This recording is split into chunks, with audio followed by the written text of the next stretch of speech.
So how many of you know at least one person who has cancer? 1, 2, 3, 4, 5, 6, 7. 7 out of 8 people know. At least, and we have 2 common, so it'll be 10. But that's crazy. I remember 30 some years ago, if you heard the word cancer, you would just kind of gasp and go, how could that be? How'd they get it? But it's so common now. Come on in. We have 2 seats for you. I just asked if anybody knows at least one person who's had cancer. Do you guys know anybody who had cancer? Yeah. You do too? So look at that. There you go. So that's like over 90% of us know somebody who had cancer. And so tell me, what does that word invoke in you? What emotions does that invoke? What do you think when you hear the word cancer? Fear. Yeah. Exactly. What else? Loss of life. Yeah. Too many people. It's like the second or third leading cause of death right now. What else? What do you think? What do you feel when you hear cancer? Struggle. You Yeah. have to be strong for that person. Yeah. Yeah, absolutely. There was a documentary series done recently. How many of you watched it? It's called The Truth About Cancer. Any of you watched that? A little bit. A little bit of it? What'd you think? It was interesting. Yeah, it was. What's one thing that stood out to you of the part that you watched? It's a 9-part series. Well, Each I watched part is the like part 2 hours about- long. I watched the part about pesticides and stuff. Okay. Yeah. Cool. Yeah, so environmental things Exactly. that cause cancer, and people know, but yet they're still putting it in our environment. That's kind of scary. So yeah, fear. So this is what we're gonna talk about. We're gonna talk about prevention. Does everybody agree with what it says up there? Early detection is not prevention. Would you agree? Good. Our mission is to help build a healthier next generation by improving the lives of children and parents today. Now, normal body cells grow, divide, and die in an orderly fashion, right? And we want that. We want our cells to die. Does that make sense? Because the body regenerates and it replaces the old cells with new cells. Do you guys know your skin only lives 30 days? Your skin cells are only alive 30 days. They die and get replaced with new ones. What's the stat? 98% of the dust in your home is your own skin cells. 98%. We're all very dusty people. Now, cancer cells are different because they do not die. They just continue to grow and divide in a disorderly fashion. They're still human cells. Now, this is kind of an image of how, it can start with a cell and grow into multiple cells and get into the lymphatic channels. And when it infects the lymph nodes, that's stage 3. And when it metastasizes into other organs, that's stage 4 cancer. Stage 4 is the deadliest type of cancer. These are the common types of cancer. This is top 10 in 2003. Breast, lung, large bowel, prostate, bladder, non-Hodgkin's lymphoma, stomach, melanoma, esophagus, and pancreas. And those are some numbers for you. Again, these are not exact, but the number is the number of new cases. So over 45,000 new cases of breast cancer every year. If there was something that affected 45,000 women every single year, is that cause for concern? And what is early detection doing with that? Do you think that number increased or decreased when we started doing more mammograms? It increased. And what about when we started doing more colonoscopies? And when we started doing more prostate exams? Those numbers increased. So we just detected earlier and earlier, right? Which is good, don't get me wrong, right? But we're getting more people on treatment earlier, saving more lives, but we're not doing a thing to prevent it. Would you agree? These are survival rates, cancer survival. So prostate in the United States, 100% of people survive it, and breast cancer in the United States, 88% survive. So that's pretty good number. And lung cancer, it's only 15%, not so good. Cancers develop because of a complicated interaction between our genes, the environment, and chance. Tell me what that means.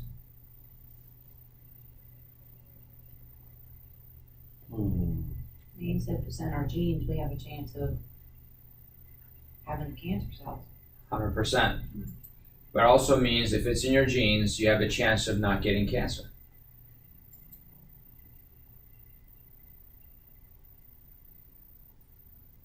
Does that make sense? You're nodding yes, but I'm feeling no. If someone has a gene for cancer, are they guaranteed to get cancer? No. One person says no. What about the rest of you? What do you think? How many of you say yes? If someone has a gene, like the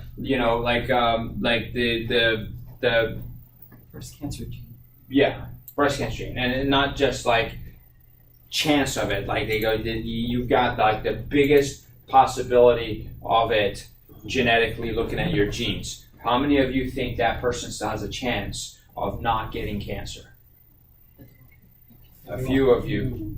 Small chance. That they won't get cancer, yeah. Even though they have the highest genetic susceptibility to cancer, they still have a chance that they won't get cancer. Right? But, I mean, here's something just to think about right off the bat. If that was the case, why weren't they born with it? Does your DNA change from the day you're born to now? You still have the same DNA sequence, right? So then why weren't they born with it? Something had to activate the gene, turn it on, get it going. That's why it says environment and chance. So do you agree with this? How many of you don't want to get cancer? Who does? Almost all of you. Good. And Almost. no, everybody said yes. Okay. And so should we wait till someone finds it in our bodies? So that's why we're here, right? I did this at the Common Market last year. I think we had a full room.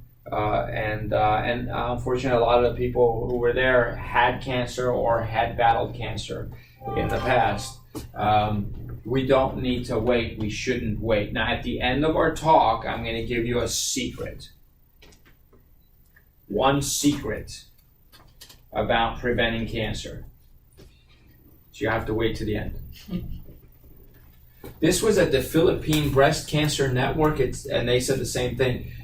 Prevention and not early detection is the best cure. Eliminate the cause and eradicate the disease. So I thought that'd be neat. There was a postcard they sent everybody. So they get it. They understand it much better in the Philippines than here. So this is early detection, right? Mammography, colonoscopy, sigmoidoscopy, fecal occult blood test, Pap test, CT/MRI, PSA test, breast and testicular self-exams, prostate exam, etc. Those are all tests that we can do to see if we have it.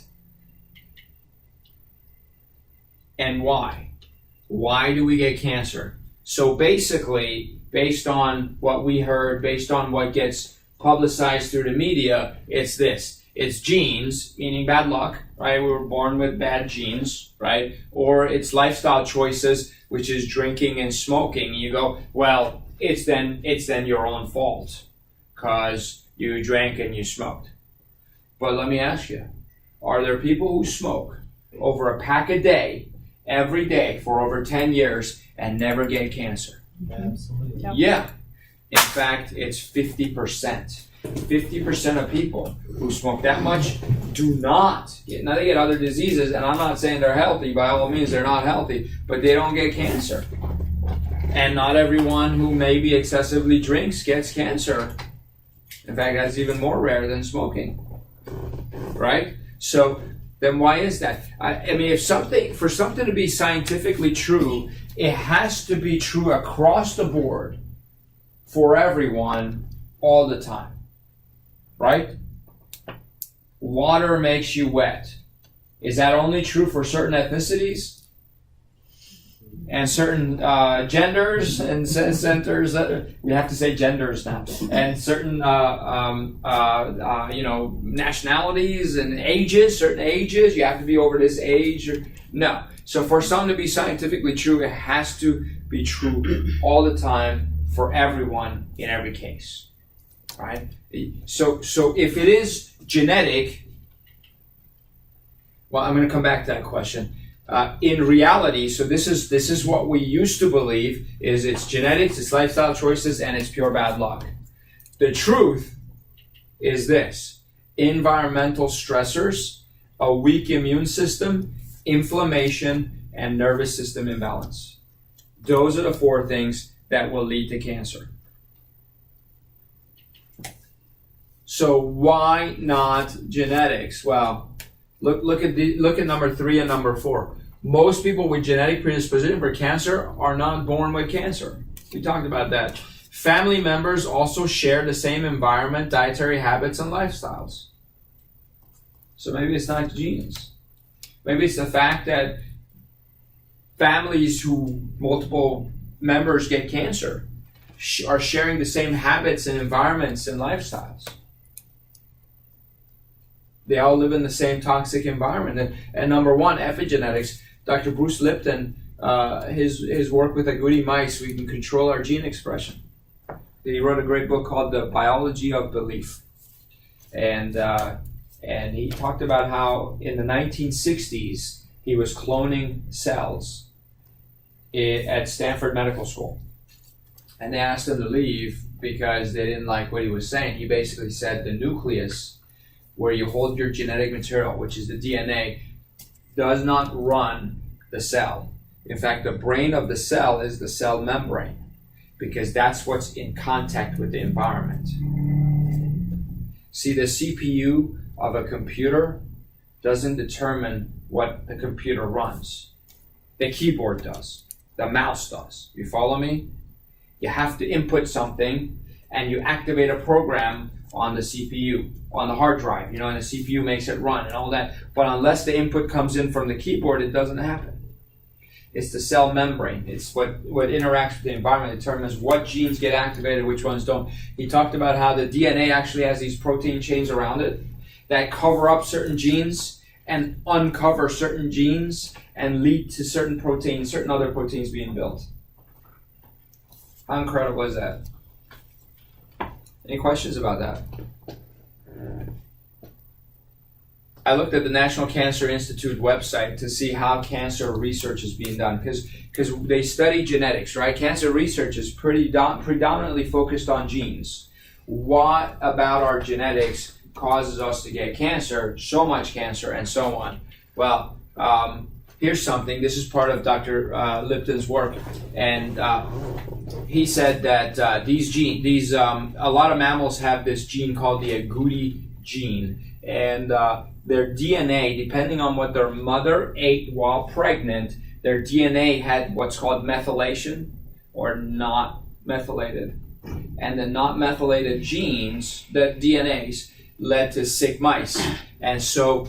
And I'll show you this next slide. This will help clarify it. Look right here. When researchers fed pregnant yellow mice a methyl-rich diet, most of her pups were brown and stayed healthy for life. These results show that the environment in the womb influences adult health. In other words, our health is not only determined by what we eat, but also what our parents ate. So, and in fact, they say it affects 7 generations. So what we're eating is affecting our great grandchildren and their genes. Here's a picture of the research. These 2 mice are genetically identical and the same age. Do they look genetically identical? No. Exact same genes. I mean, these are like identical twins genetically. While pregnant, both of their mothers were fed BPA, but different diets. Now, what's BPA? Who knows? It's found in plastics. Toxic, right? They were fed toxins. Why do they feed toxins to laboratory mice? To create disease, so they can study the disease. So while they were pregnant, they were given BPA. The mother of this mouse, right here, received a normal mouse diet. The mother of this mouse received a diet supplemented with choline, folic acid, betaine, and vitamin B12. So BPA is a compound used to make polycarbonate plastic. It is in many consumer products, including water bottles and tin cans. Controversial reports questioning the safety of BPA came out in 2008, prompting some manufacturers to stop using the chemical. In the laboratory, BPA appears to reduce methylation of the agouti gene. In the strain of mice that was studied, yellow mothers give birth to pups with a range of coat colors from yellow to brown. When mothers were fed BPA, their babies were more likely to be yellow and obese, like the one shown on the left. In fact, the yellow obese mice had arthritis and cancer as well. And diabetes, so they're diabetic, they were obese, they had cancer, they had arthritis. Yeah. Now, the brown ones were lean, no diabetes, no susceptibility to cancer whatsoever. However, when mothers were fed BPA along with methyl-rich foods, the offspring were more likely to be brown and healthy, like the one on the right. The maternal nutrient supplementation had counteracted the negative effects of exposure. So even if we're exposed to negative environment, but we do the right things in our bodies, we can prevent cancer. So what we recommend is, if it's something like this, folic acid, but the natural source of folic acid, because synthetic folic acid actually does not methylate properly. So it has to be a natural source, like the standard process that we recommend. Now, I want you to look at the back of the bottle, or the box it comes in. These are the ingredients. Carrot, calcium lactate, which is a type of calcium that's highly absorbable. Bovine liver, porcine stomach, parenchyma, you guys getting grossed out? Defatted wheat germ, bovine spleen, bovine adrenal cytosol extract, oat flour, and ascorbic acid. See, we used to eat the organs of animals. We rarely do that now. But the healthiest societies actually do eat a lot of organ meats. So if you can't do that and you won't do that, you got to supplement with it. It was recently discovered that research causes cancer in rats. Do you guys know, I told you I looked at the website for National Cancer Institute.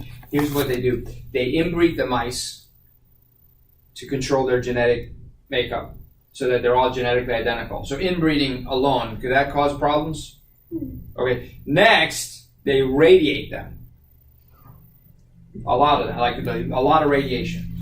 And then they actually, some of them, they inject cancer cells into their body. Others, they give them toxins like BPA. Once they get the cancer, they go, let's study their genes, find out why they got cancer. I can tell you why they got cancer. You inbred them, you radiated them, you injected cancer and toxins into their body, and now you're going, it's their genes. I think we're the same. We're the same. Back in the 70s, in the Great Lakes, the fish were getting cancer. They all had tumors. And what happened was the birds that were coming down and eating these fish, they were getting sick too, and it was really affecting the ecosystem as a whole. And do you think they pulled out the fish one by one and gave them chemotherapy? And sell pink ribbons to raise money for the research?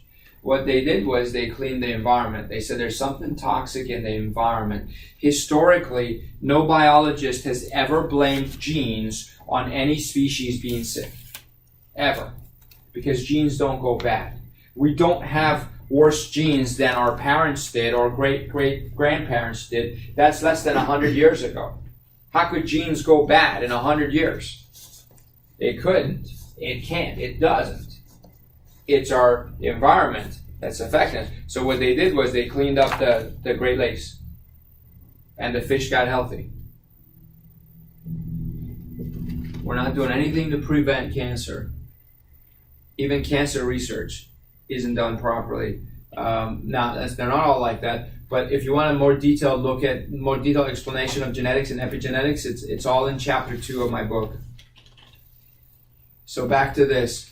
The reality is it's environmental stressors, a weak immune system, inflammation, and nervous system imbalance. Those are the 4 things that cause cancer. So when you protect your environment, you strengthen your immune system, you reduce inflammation, and you balance your nervous system, you cannot and will not get cancer, no matter what your genetic makeup is. That's a guarantee. So let's talk about each one of those 4. Environmental stressors. You guys know these things: alcohol, tobacco, pesticides, preservatives in our food, hormones injected in chicken and cow. Do you guys know hormones are injected? Estrogen is injected in chicken, testosterone is injected in cow. Because testosterone makes muscle grow, estrogen makes chicken fat. So that's why we like organic, hormone-free, antibiotic-free meats.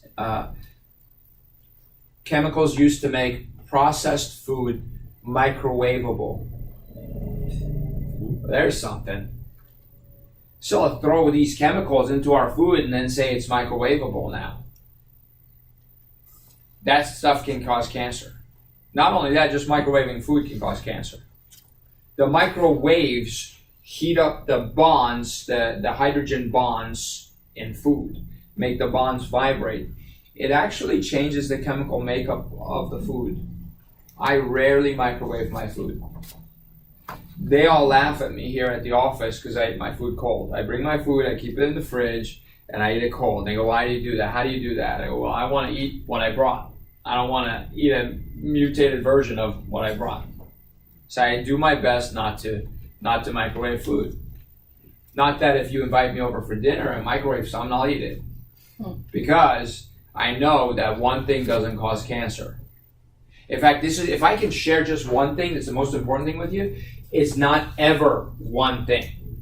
You know, they do a study, they go, oh, tomatoes have lycopene in them. Eat a lot of tomatoes, you can prevent cancer. No, you can't prevent cancer that way. You have to change a lot of things. Just like if you want to give yourself cancer, bad idea if you want to, but if you want to, you have to do a lot of things. You got to do the smoking, you know, and you have to have really bad relationships. You got to fight all the time. And you have to eat really bad foods like junk food, fast food. Does that make sense? And you have to not sleep enough. You have to work hard. You have to work hard to get cancer. It's not that easy. But our society is so conducive to that it's so prevalent. Does that make sense? Chemicals found in beverage cans, chemicals in processed deli meats, trans fats, overcooked meats and fish, fried starchy foods, artificial food coloring and dyes, genetically modified organism. Is there any doubt that we should avoid those things? Deficiency, right? We talked about toxicity. That was toxicity. This is deficiency. So deficiency in these things will cause cancer. But alone may not. You combine it with the toxicity, it will.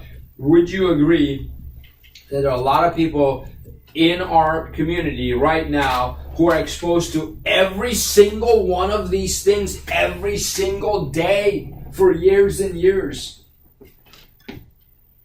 I mean, you got to work hard to avoid those things. It's worth it. And then there's the deficiencies, right? Folic acid, B12, B6, niacin, vitamin C, vitamin E, iron, zinc, etc.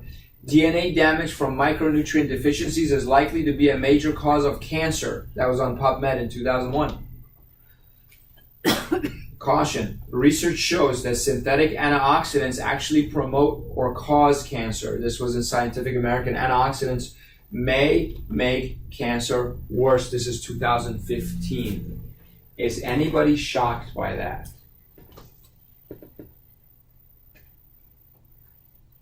Nobody?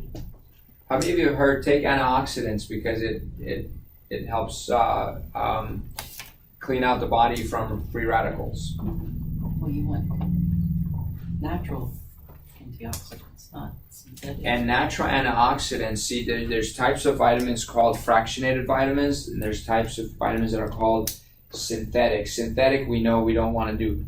But the fractionated is they'll take the antioxidant out of a plant. They'll take the antioxidant straight out of a tomato and put it in a pill and give it to you. Even that promotes cancer. The antioxidant without the phytonutrients of the plant that was taken from are not good for the body. Research proves it. It has to be combined. You got to take the whole plant.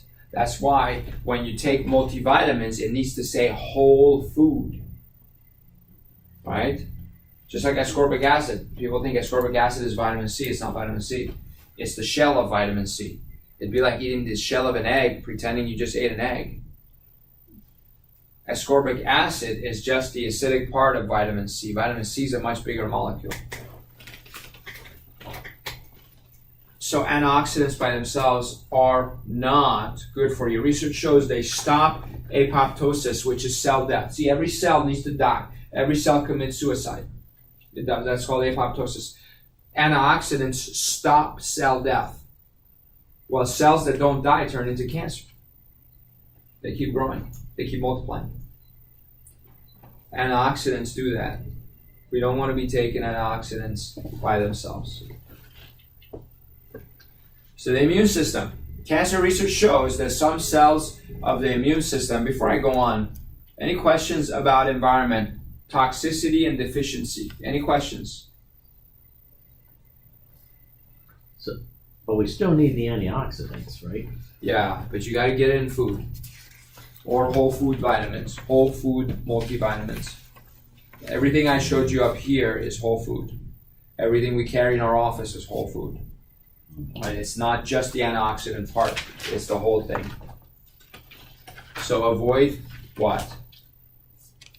Starts with a T, it's up there.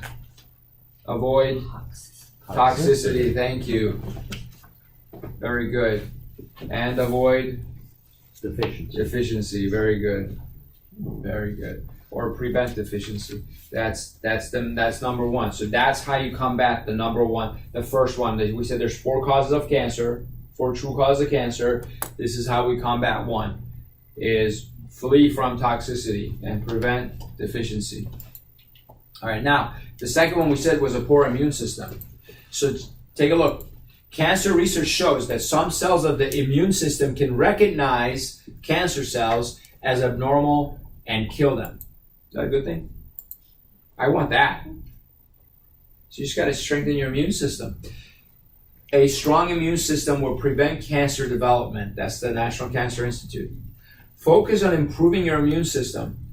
Here's how you do it. Proper rest, probiotics, garlic, zinc found in pumpkin seeds, sesame seeds, watermelon seeds, squash seeds, and chickpeas, and then mushrooms.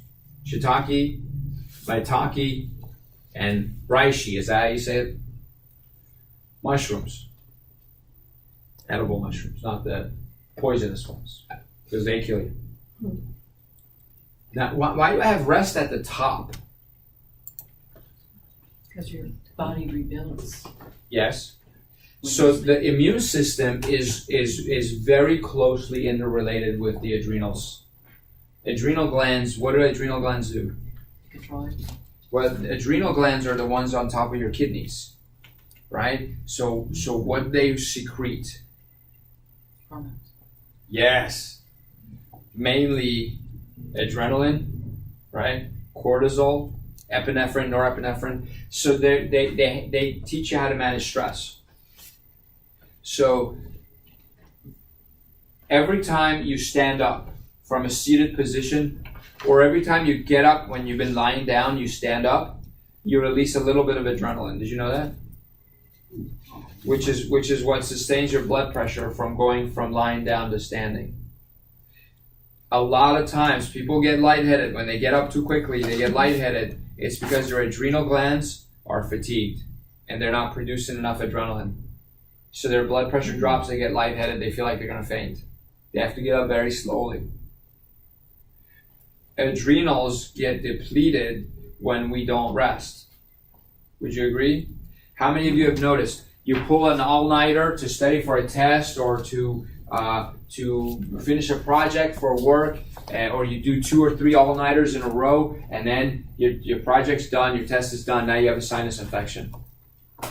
You guys experienced that? I see a couple of nods. Anytime you overdo it, you're more susceptible to being sick. How many of you have experienced this, where you're getting ready to go on vacation, and you go, okay, we're going on vacation next week. We have 1 week to do everything and get ready. We gotta get the house ready. We gotta get the job ready. We gotta get laundry ready. We gotta get everybody packed. We gotta pack for ourselves and the kids and all of that. So you're stressed, right? And the night before you leave, you stay up really late packing. So then you rush to get to the airport, and you get on the plane. You land in paradise, right? You walk out on the beach. You can't breathe because you're all stuffed up. Anytime you burn the candle at both ends, you deplete your adrenals, your immune system shuts down. The number one thing the immune system needs is rest. Why do we catch colds when it's cold outside? Does the cold make us sick? Because I thought it was a bacteria or a virus. Your immune system is down. The immune system's down because the immune system needs what? Starts with an E. Energy. Good. Your immune system needs a lot of energy. Where do you spend your energy when it's freezing cold outside? Staying warm, right? So it takes all the energy and diverts it to maintaining your core temperature at 98.6, right? Because whether it's 2 degrees or 100 degrees, your body likes to stay at what? 98.6. And so how much energy do you think it's going to take? If it's 98 degrees outside, is it going to be really hard to keep your body at 98 degrees? No. But if it's 0 degrees outside, how much work does your body have to do to keep that temperature, keep that fire burning, right? Lots of energy. So you're taking all the energy and you're diverting it to sustaining body temperature, and you don't have enough energy for your immune system, and then you catch cold. Make sense? The immune system requires energy. Your adrenal glands need to be supported, and so that's why that's at the top. Now, when we talk about mushrooms, there's a supplement called Epimmune Complex. It's a combination of mushrooms. You take 2 pills a day, and you can take this year round, and your immune system will be top notch. There's some research, that's what diagram shows, is immune markers. To begin to identify exactly how Epimmune Complex interacts with the body, this study examined white blood cells and the immune system's communication molecules, which are cytokines. Cytokines are talkers. They talk. They go, hey, we found the bacteria, or we found this, and they tell the rest of the immune system and the brain. An overall increase in multiple immune markers throughout the immune system was found. The report states the Epimmune Complex product appears to increase immune markers in the humoral and cellular immune system. Both types of immune system that the human body has. This increases. So this one's mushroom-based. We have another one called Immuplex. This one is not mushroom-based. This one you take 2 pills with every meal. It's got these vitamins in it, and here's where it comes from. Again, liver and veal bone, which is Bone is what produces white blood cells in your body, right? So PMG stands for portomorphogen, nutritional yeast, bovine spleen, bovine thymus, which is the gland that produces antibiotics. That's why this supplement works so well. And both of these don't help you once you have a cold or once you're sick, but they will boost your immune system. Now, remember, so far we talked about two things that truly prevent cancer. The first one was what? Prevent Deficiencies. and Toxicity. thank you. And number two is build up your. Immune system. Okay, good. All right. Stay with me here. The third one is inflammation. Right? Over time, chronic inflammation can cause DNA damage and lead to cancer. Very, very simple. Inflammation. I mean, that word alone is inflammatory. Inflammation, right? So look at all the things it can cause. Even obesity, right? Well, these things can cause inflammation. I'm sorry. So obesity can cause inflammation. Food additives, bad diet, medications, environmental toxins, pathogen exposure, lack of nutrients and stress, emotional and physical oxidative stress can cause inflammation in the body. How many of you are dealing with at least one of those things?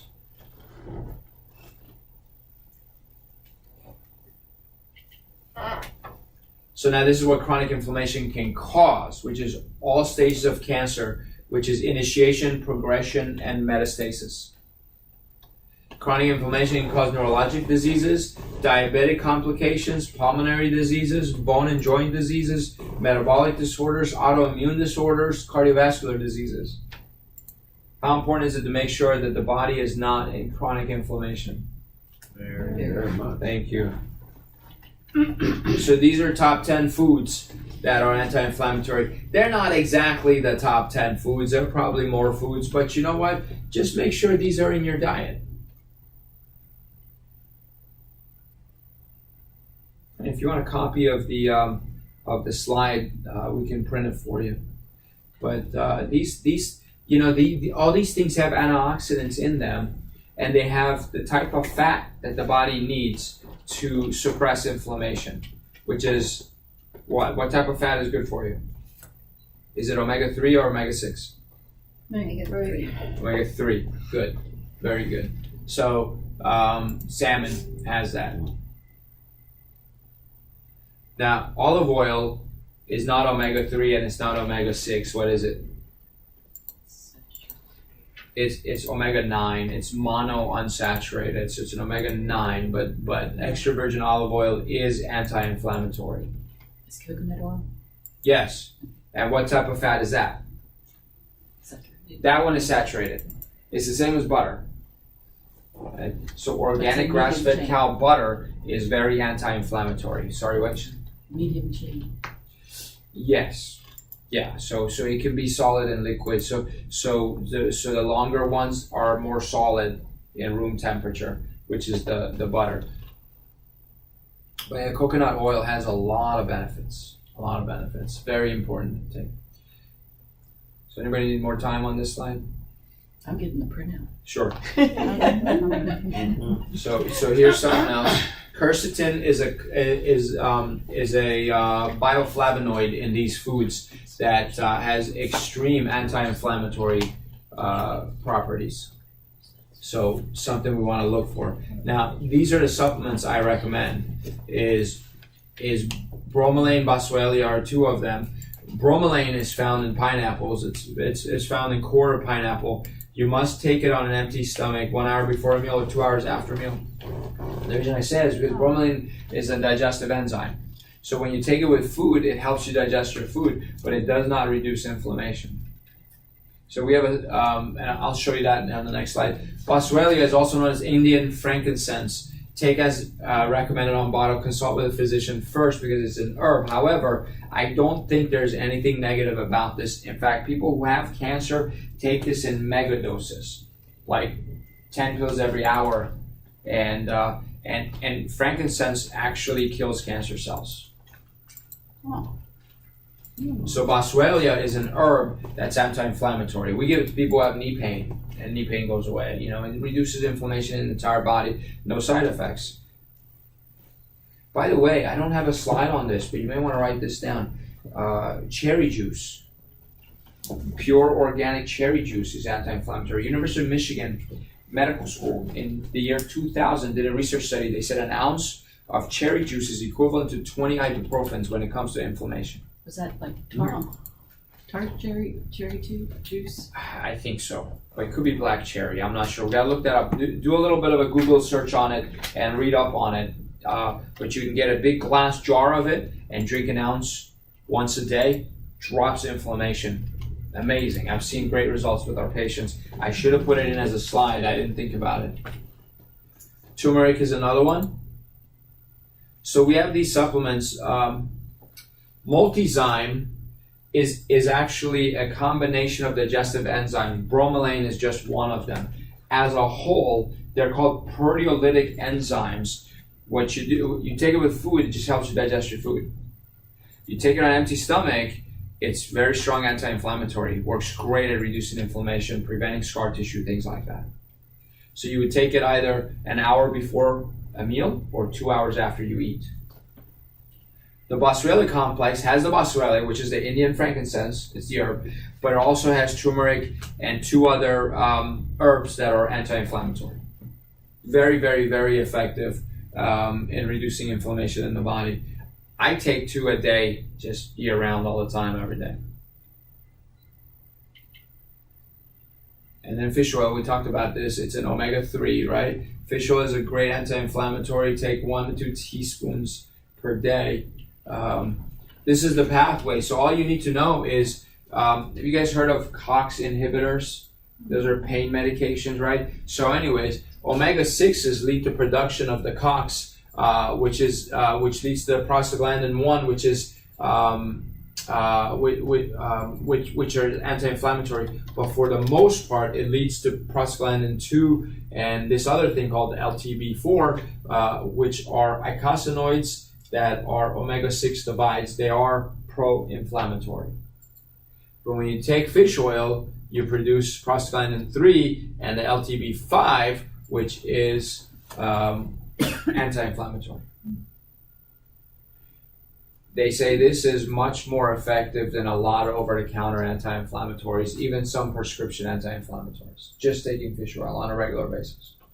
And that's just one of the benefits of fish oil. So we talked about, what was the first thing we talked about that prevents cancer? Prevent. Deficiency. And. Toxicity. Good. Number 2, strengthen your Immune system. All right. Number 3. Inflammation. Yes. Inflammation. Inflammation. Yeah. Reduce inflammation. Reduce inflammation. That's number 3. By the way, these are the ones we carry here: tuna omega-3, calamari omega-3, and cod liver oil. Now, vitamin D, this is part of that first one, which is deficiency. Vitamin D got its own thing because it does great at preventing cancer. In fact, a lot of, we always think the sun is going to cause cancer, but sun really, only if you burn your skin, you damage the cells, that can cause it. But if you're not burning your skin, you're not causing cancer in the sun. So you just want to make sure you don't burn. Every time you burn, you're more susceptible to getting cancer. If you don't burn, then you can be in the sun. It's not going to cause cancer. They found in the Scandinavian countries where they get very little sunlight, they have highest rates of melanoma than they do at the equator, where they get extended hours of sun and they're actually closer to the sun. So, and there's a good book called Dark Deception, if you ever want to read it, that explains that. This is the one we carry here, called Cataplex D. In studies of cancer cells and of tumors in mice, vitamin D has been found to have several activities that might slow or prevent the development of cancer, including promoting cellular differentiation, decreasing cancer cell growth, stimulating cell death, apoptosis, remember we talked about this, cell suicide, and reducing tumor blood vessel formation angiogenesis. That's vitamin D. We should be taking it. The skin produces 8,000 international units per day when exposed to the sun. 8,000, right? When we supplement, we usually supplement with like 1,000, 2,000. A lot of people need to be on 5,000 IUs per day. And in fact, you should combine it with vitamin K. Where's vitamin K found? Broccoli. Very good. Yeah, cruciferous vegetables. Very good. I was going to say I'll tell you later, but you got it. Very nice. Yeah, so vitamin D works best when you combine it with vitamin K. Research has shown that women who consume 3 to 4 servings of cruciferous vegetables per week have a healthier estrogen balance and therefore a significantly reduced risk of developing breast cancer. Broccoli, cauliflower, kale, Brussels sprouts, right? Kale and Brussels sprouts are the strongest ones in that. So how many of you consume 3 to 4 servings of cruciferous vegetables per week? Good job. Good job. You, sir, will never get breast cancer. Good job. Thank God. The rest of you need to do it. Very important. Very important. Research shows that the body metabolizes estrogens into several different forms. This is so crucial, important. There's so many things right here. One form of estrogen, the good, tends to inhibit cancer growth. It's called 2-hydroxyestrone. Another form, the bad, 16-hydroxyestrone, encourages tumor development. And the third is called 4-hydroxyestrone, can be extremely carcinogenic, especially in the presence of certain free radicals. So when you combine free radicals like oxidative stress, now that is extremely carcinogenic. I mean, you're basically guaranteeing cancer. So how does the body metabolize estrogen?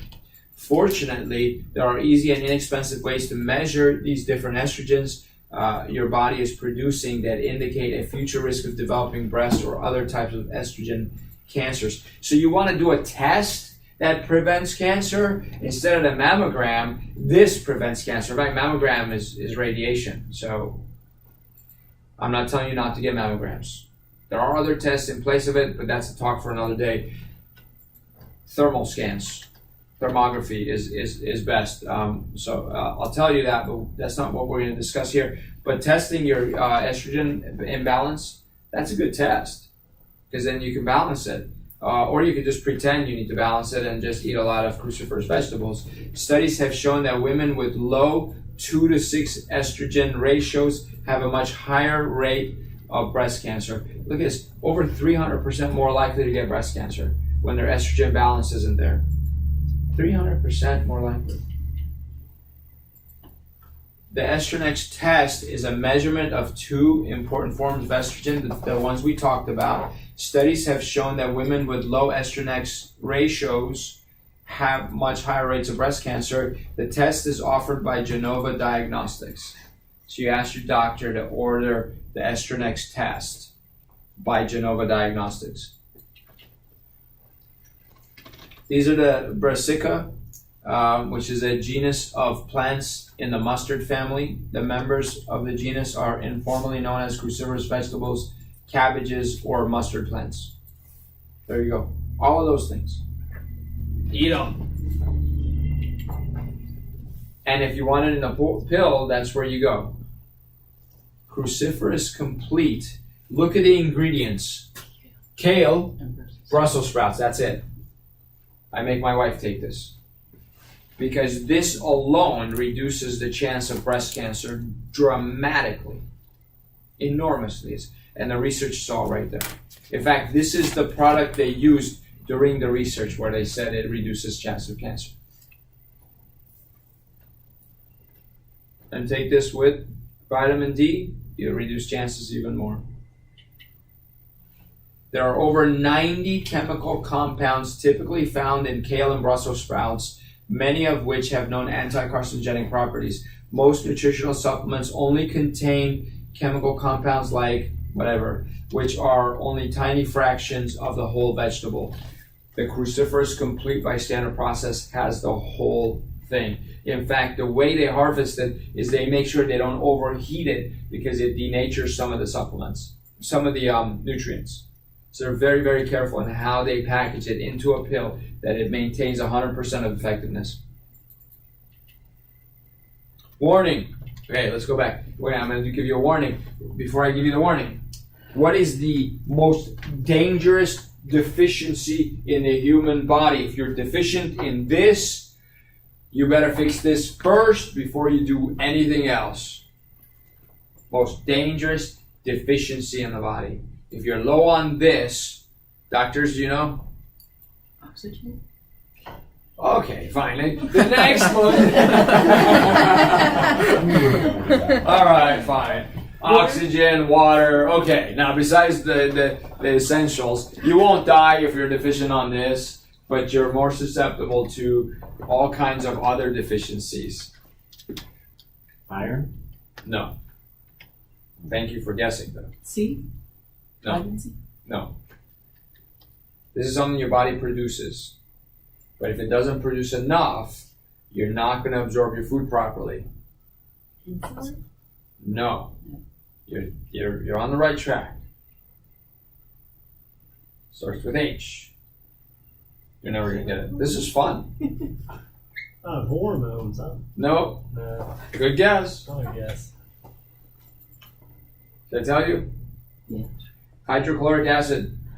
Stomach acid. When the stomach acid is low, you do not absorb your food properly. Food will sit in your stomach and go rancid. Most people who have heartburn get heartburn 90 minutes after they eat, not right away. And then it gets mistakenly diagnosed as increased acid or too much acid. It's not too much acid. It's too little acid. And the food sat in the stomach, and the stomach couldn't digest it, and it went rancid, and it fermented. And now the sphincter on top is getting tired of holding it shut. By 90 minutes, that stomach should be totally empty. Food should not be still in there. So if we're still getting things splashing up, that means you didn't digest your food. That's called indigestion. That's too little acid. And so we're not absorbing our food. So here's your warning. If there is not enough acid in the stomach, whether naturally occurring or as a result of antacids, the phytochemicals that are naturally in dietary brassica vegetables may not be broken down and absorbed properly. So you could eat all the broccoli you want. If you don't have proper acid in your stomach, it's not going to happen. You're not going to get those nutrients.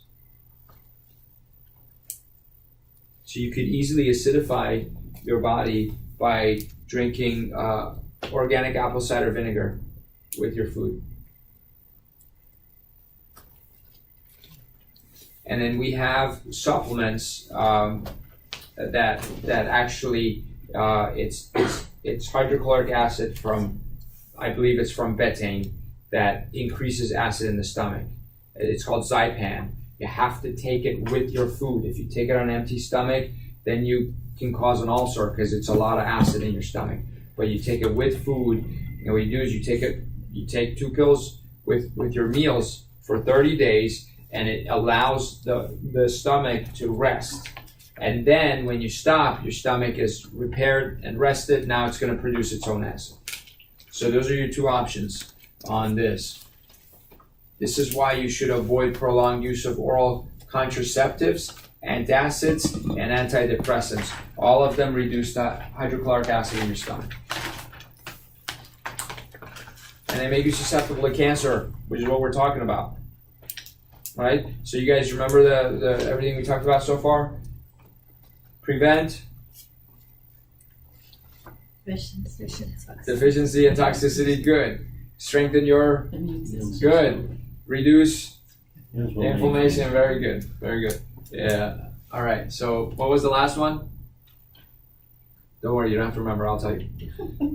But before we do that, this has to do with that estrogen. See, it is really important to support your liver with the which is responsible for detoxifying the excess estrogens from your body. Liver detoxifies your body.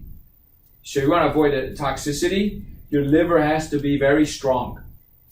When it comes to breast cancer, your liver helps you prevent breast cancer. It takes the bad estrogen out of your body. This is why I recommend annual purification or detoxification plans.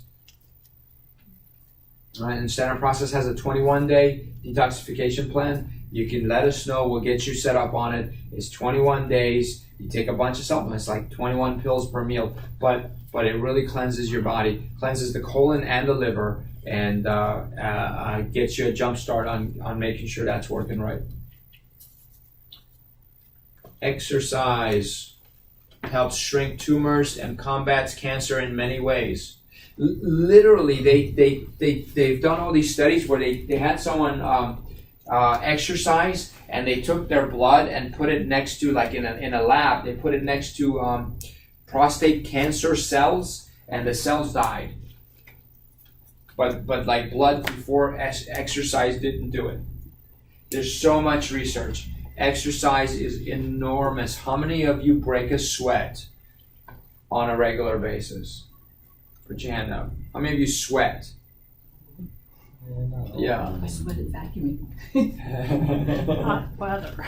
Not when you sit in the sauna, although that can be satisfying too. But we got to get out there and work out. You want to kill cancer cells? You got to work out for the purpose of working out. Okay. Grab some milk jugs and do laps around the parking lot. Just hold them and just walk fast. You'll break a sweat. Make sure they're full. Yeah. Empty ones doesn't count. Then your palms sweat, and that's it. So anyways, that's on Mercola. CNN said the same thing. A workout a day may keep cancer away. And the last one we were going to talk about, the fourth one, is your nervous system. The nervous system is the master system in charge of all functions of the body.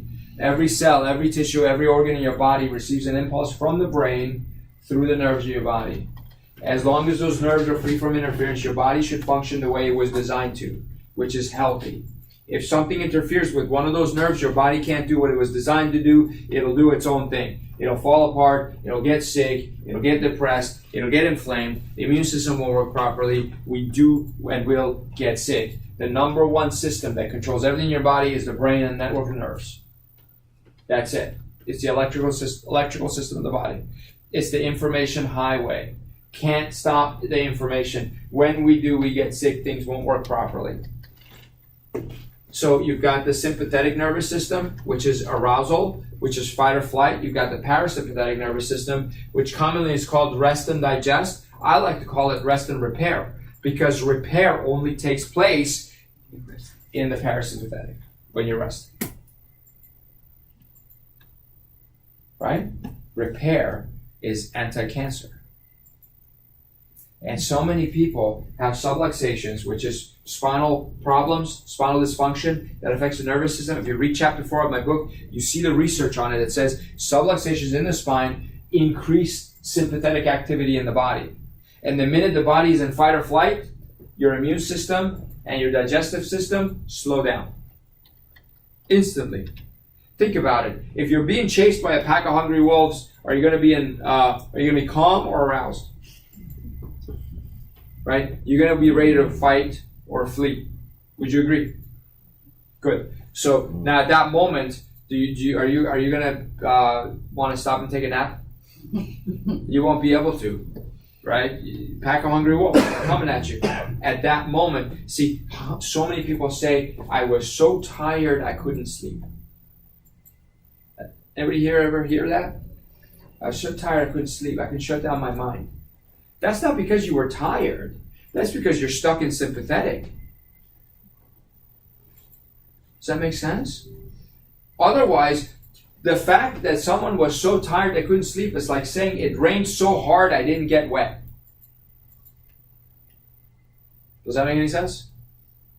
The pool was so deep that when I dove in, I didn't get wet.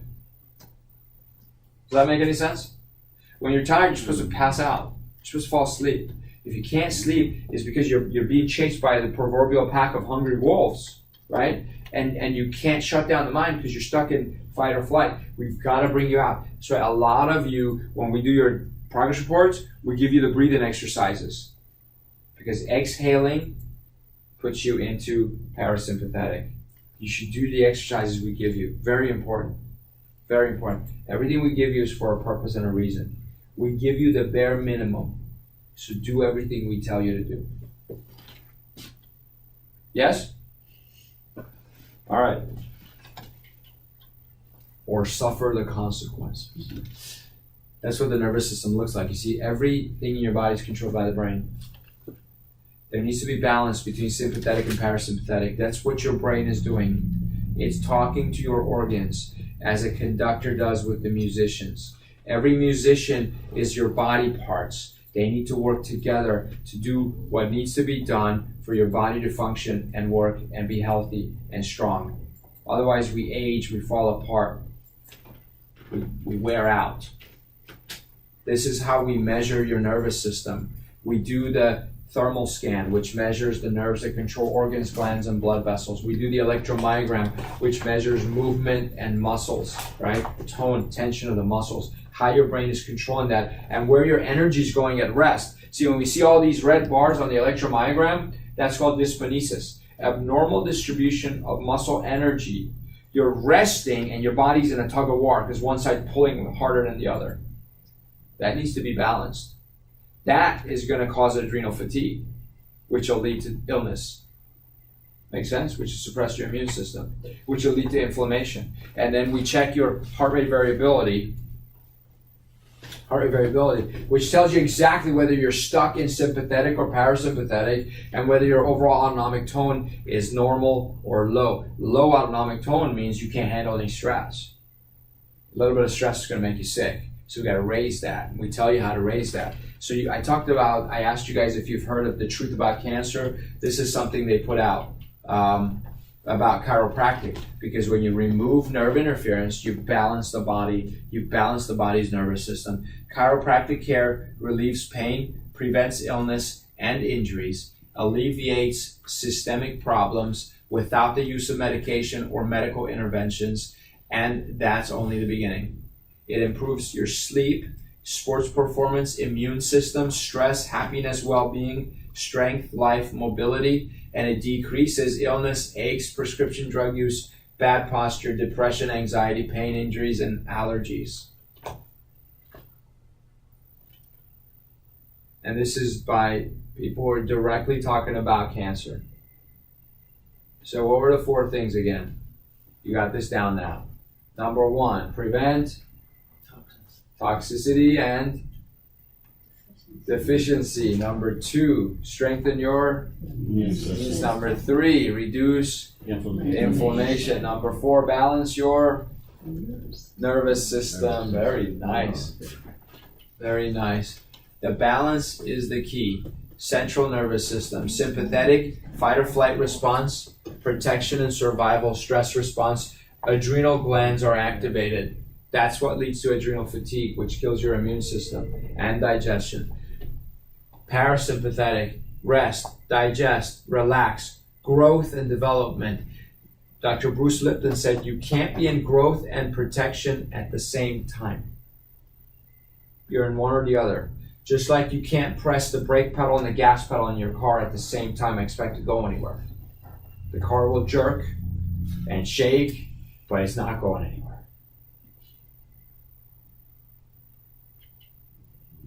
You ready for the secret?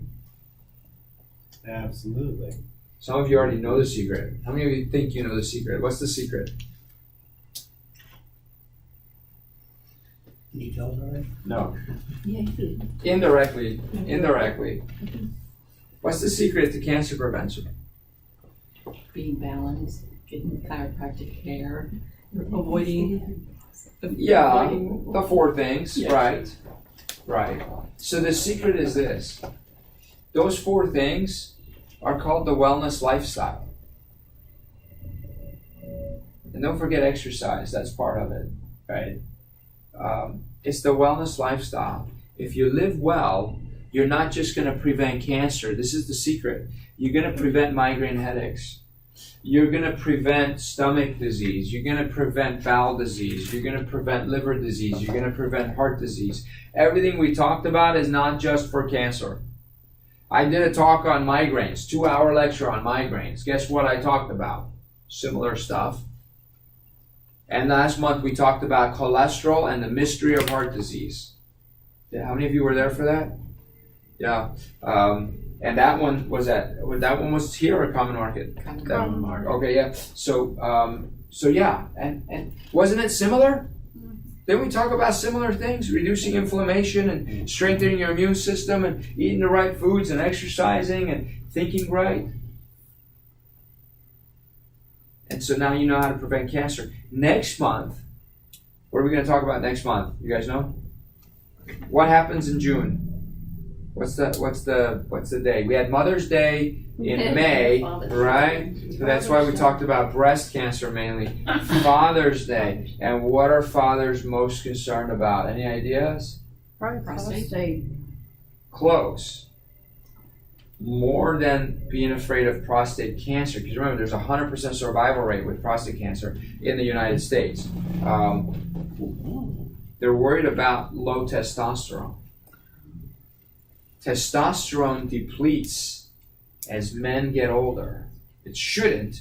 Well, it should, but not terribly. And that leads to all kinds of problems. So we're going to break it down and we're going to talk about it. I'm going to tell you exactly how to prevent it from going down too fast, how to raise it naturally, and what it means to the health of the body, mentally, psychologically, emotionally, how important it is that you sustain testosterone levels in a man, but you don't want to be too high and you don't want to take, synthetic testosterone or, the horse stuff, not good for you, right? You want to do it the right way, naturally, to maintain and preserve muscle mass and stay healthy. Very important. So why should we do all this stuff? Why do you guys come to these classes? I see pretty much the same faces at the lectures, the ones who care about it. They come to everyone, they take notes, they learn. That's you guys, right? Why? What's the why? Do you know that if you don't know why, you're not going to do it?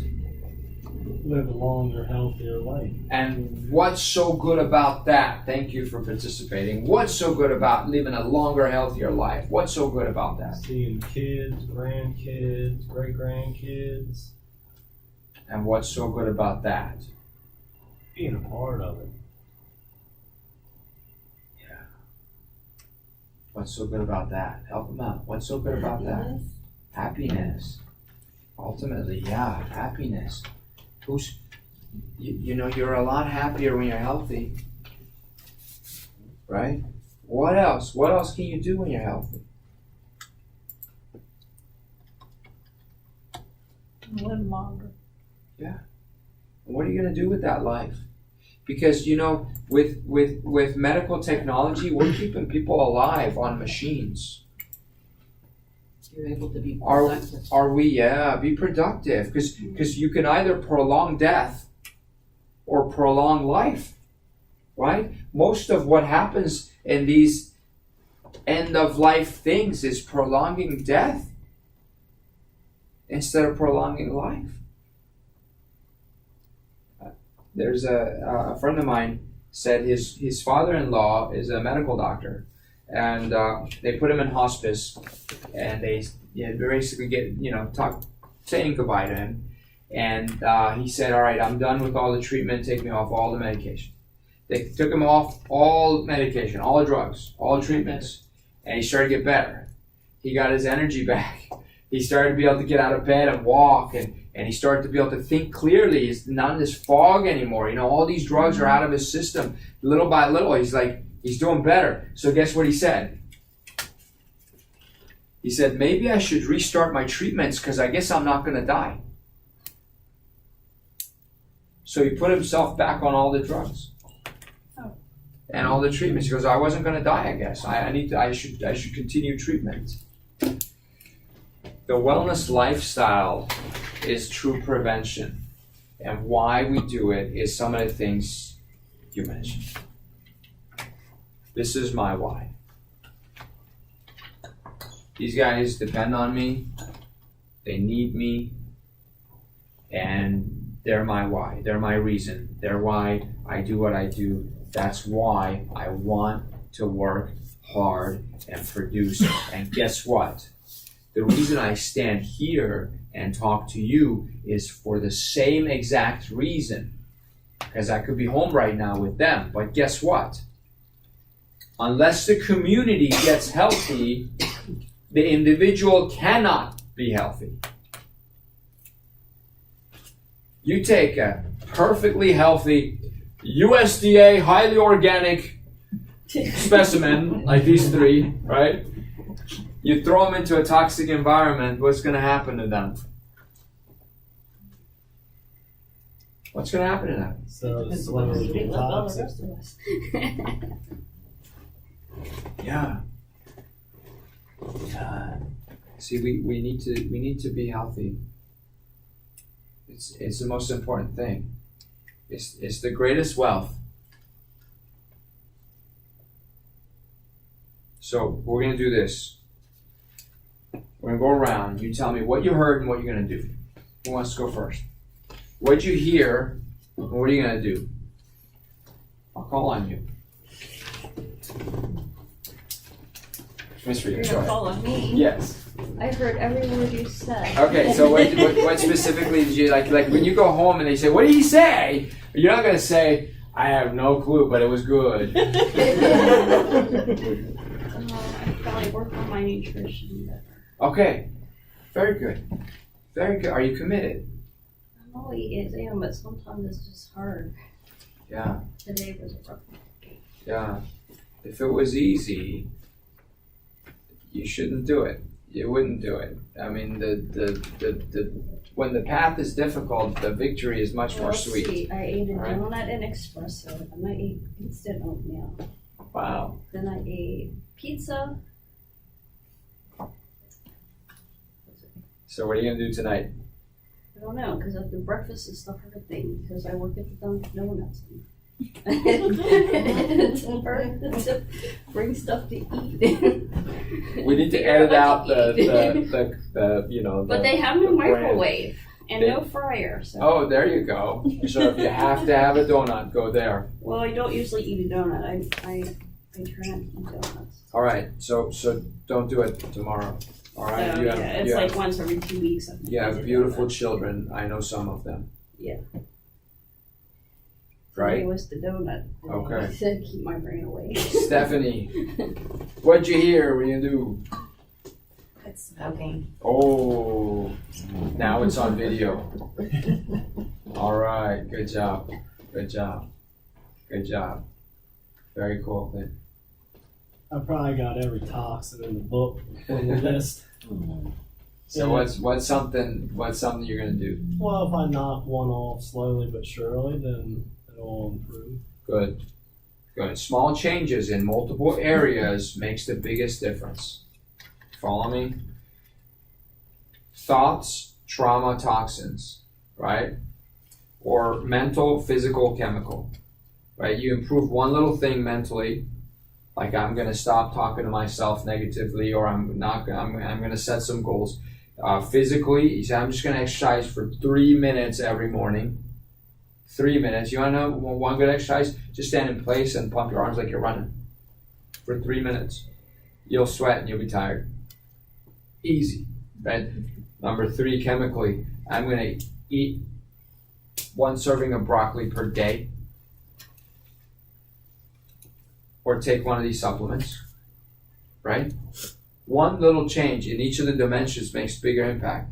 Now you could say, I'm going to start exercising, but I don't going to change anything else, right? But I'm going to go exercise for 2 hours a day every day. You're not going to get an improvement because you didn't change the other 2. You have to change all 3. Read chapter 1 of the book. You got to change all 3 dimensions.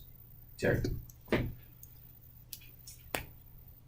Well, I'm gonna have to, I'll check out the supplements when I get them. Okay, good. Very good. Very good. Was there anything that you heard that was something you want to remember?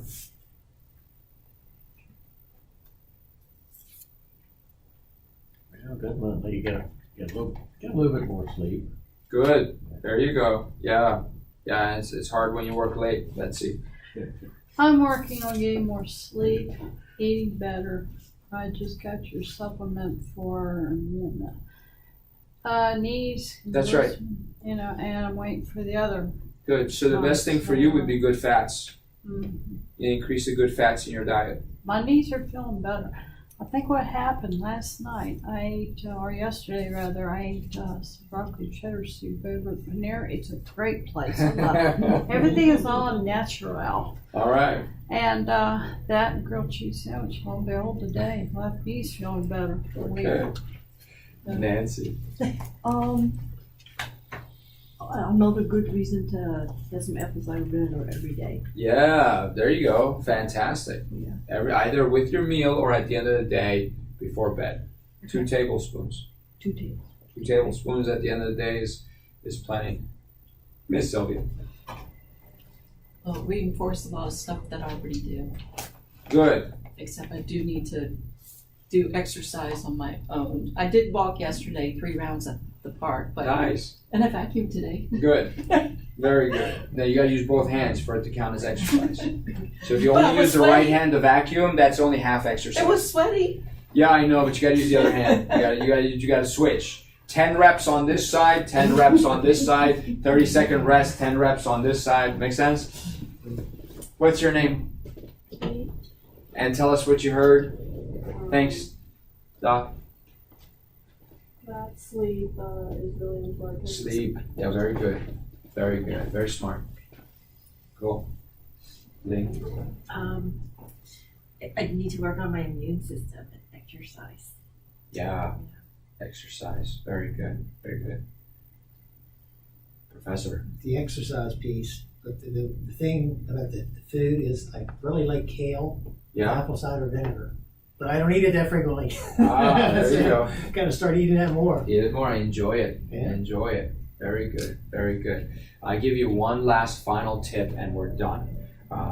Unless you have questions. And that last final tip is when you rush through your food, you promote cancer in your body.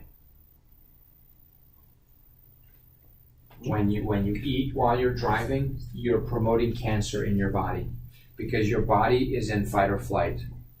You cannot process the food properly. When you're sitting at your desk and you're typing and you're on the phone and you're just stuffing your mouth with a sandwich or let's say you're eating broccoli even, the broccoli will become poison in your body because your body is in fight or flight because you're working. It cannot process it properly.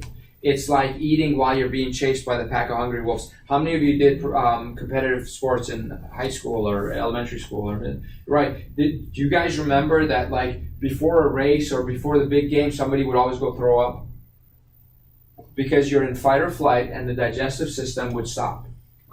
And you know you do better when you throw it up, when you get rid of it. Well, we're doing the same thing. We're like, we want to eat a meal while we're in the middle of a game or in the middle of a race. It doesn't work. The body shuts down the digestive system or slows it down in the immune system. So don't put food in there. If you don't have time to eat, just don't eat. You're better off. But if you're working and eating, so if I'm really rushed and I only have 10 minutes to eat, guess what I do?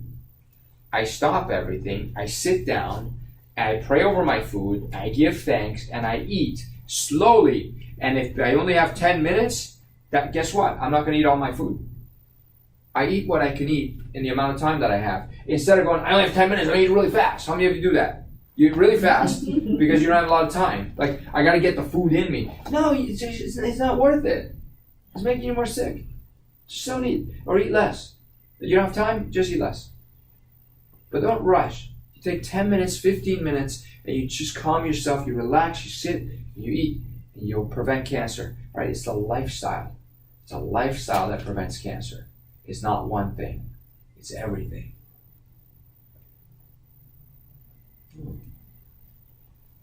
Thank you. Invite people to the testosterone talk. I don't know what the title of the talk is yet, but it'll be a good talk title. Call something good.